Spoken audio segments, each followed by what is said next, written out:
আজ আমি বানাচ্ছি সাজের পিঠে। এটাকে অনেকে চিতই পিঠে, আশকি পিঠেও বলে। আমার দিদাকে দেখতাম ছোটবেলায় মাটির সাজে এটাকে করতো, তাই জন্য এটা আমরা সাজের পিঠে হিসাবেই জানি। কিন্তু আমি মাটির সাজে করব না, আমি এরকম একটা ফ্রাই প্যান কিনে নিয়েছি। এটা আমি অফলাইন কিনেছি, এটা তোমরা ফ্লিপকার্ট, অ্যামাজনেও পেয়ে যাবে। আর আমি একটু তেল আর জল মিশিয়ে নিয়েছি, আর সেটা দিয়ে একটু ভালো করে রাব করে নিলাম, তাহলে কি পিঠেগুলো ধরবে না। আর আমি কিন্তু দোকানের কেনা চাল নিয়েছি, তার মধ্যে একটু হালকা উষ্ণ গরম জল দিয়ে একটু নুন দিয়ে ব্যাটারটা ভালো করে গুলে নিয়েছি। দেন তারপরে ঢাকা দিয়ে রেখে দিলাম কিছুক্ষণ, জাস্ট 2 থেকে 2.5 মিনিট।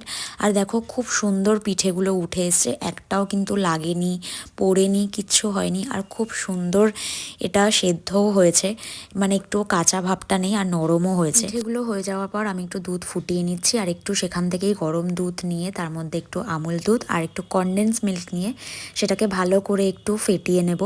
তারপর পিঠেগুলো ওই দুধের মধ্যে দিয়ে দেবো, মানে ফুটন্ত দুধের মধ্যে।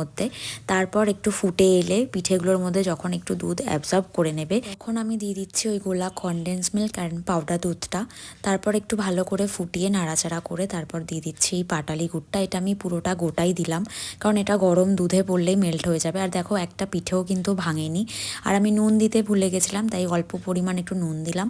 তারপরে দিলাম একটা ভালো সুন্দর ফ্লেভার স্মেলের জন্যে এই খেজুরের গুড়টা। আমি চিনি এখানে একদম ইউজ করিনি, গুড়টাই অ্যাড করেছি। আর কেমন লাগছে অবশ্যই জানিও। আমাদের পিঠে ডান। ভালো লাগলে অবশ্যই চ্যানেলটাকে সাবস্ক্রাইব করে দিও। টাটা।